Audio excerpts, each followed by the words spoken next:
मरने से बहुत डर लगता है, मुझे सबको पता लगता है है यार, कि मरने के लिए कौन शौक में बैठा है। मरने का शौक किसको है? सबको लगता है कि यार महाराज जी, मरेला। किसी को रोग या बीमारी सुनती हूँ, देखती हूँ तो मुझे भय लगता है कि ये महाराज जी क्या है, मेरे बुरे कर्मों का फल है। नहीं, बुरे कर्मों का नहीं, ये अज्ञान का फल है।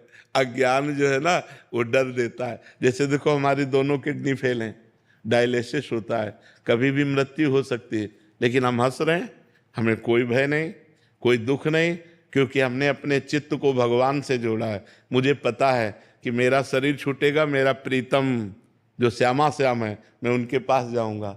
जिनके लिए मैं जीवन भर तड़पता रहा, जिनके लिए जीवन भर भजन किया, अब उनके पास मिलने का समय आ रहा है। तो मृत्यु मेरे लिए महोत्सव है, भयावह नहीं है। भयावह कब होती?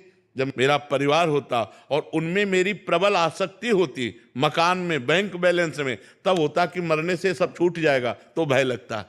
बात समझना। तो अगर आप इन सब में भगवत भाव करके, नाथ सकल संपदा तुम्हारी, मैं सेवक समेत सुतनारी, तो मरने का भय चला जाएगा। महाराज जी हम जब ग्रस्त में बात करते हैं, आपका तो है ही नहीं, तो हमके बच्चे भी हैं, पत्नी उसी भी को है। उपाय तो बता रहे कि बच्चे में भगवान को देखो, पत्नी। बच्चे बात नहीं सुनते महाराज जी कभी कभी। देखो, बात सुनना ना सुनना वो अलग बात है, लेकिन हमें ये दृष्टि रखना कि इनमें भी भगवान है। बड़े हो जाने हाँ, चाहे छोटे हो चाहे बड़े हो, सब में भगवान है कि नहीं। मतलब इसमें आप बिजली है ना, ये प्रकाश दे रहा है, हीटर गर्मी देती है, फ्रिज ठंडा करता है, लेकिन पावर तो एक ही है ना।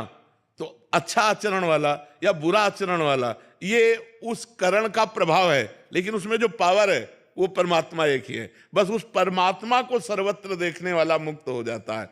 हम जो प्यार करें पत्नी को या पुत्र को, उसमें परमात्मा भाव से करें तो हम बंधेंगे नहीं, फिर डर नहीं लगेगा। नहीं तो सब कुछ जीवन भर यहाँ किया और जो किया वो सब छूट रहा है, इस बात से मृत्यु भयावह हो जाती है। मृत्यु भय लगता है कि सब छूट जाएगा, प्यारी पत्नी, प्यारा पुत्र, प्यारा मकान, प्यारा बैंक बैलेंस, सब छूट जाएगा। तो मृत्यु से इसलिए डर लगता है। नहीं, मरने से सब जग डरा, मेरो मन आनंद, कब मरी हो कब भेटी हो पूरन परमानंद, कब शरीर छूटेगा और मैं परमात्मा प्राप्त, परमात्मा के समीप पहुंचूंगा, अपने प्यारे के समीप पहुंचूंगा।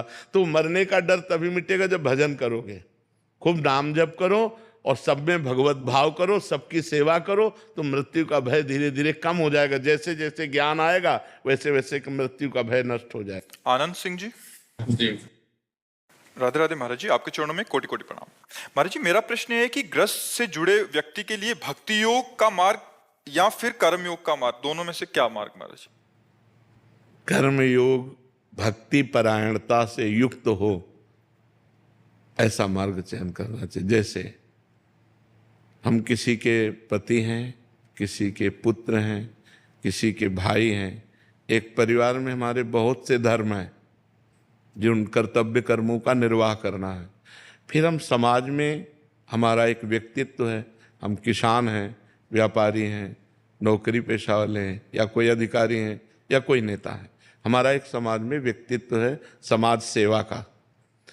अब हमको इन सारे धर्मों का निर्वाह करते हुए भगवान की प्राप्ति करनी है, क्योंकि मनुष्य जीवन का लक्ष्य भगवान की प्राप्ति है।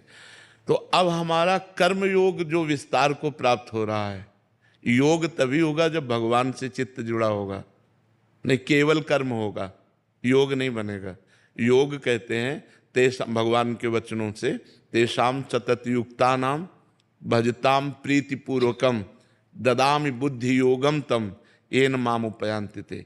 बुद्धि का भगवान में स्थित रहना, निरंतर नाम जप चलना, प्रेम पूर्वक भगवान का भजन करते हुए कर्म करना, ये भक्ति परायण कर्म योग हो गया। हर कर्म को भगवान को समर्पित कर देना।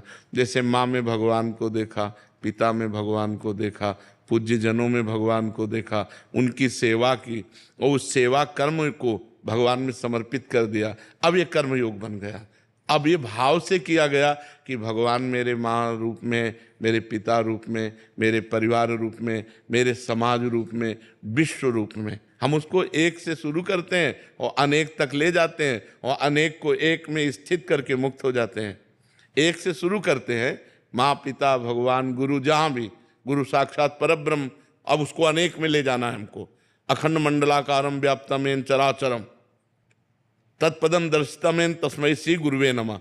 शुरू किया एक से और उसको फैला दिया पूरे विश्व में, और फिर फैलाकर एक में स्थित हो गए कि सब जगह एक ही, सर्वम खलमिदम ब्रह्म। अब वो मोक्ष को प्राप्त हो गया। तो हम जब योग से चलते हैं तो ज्ञान प्राप्त होता है।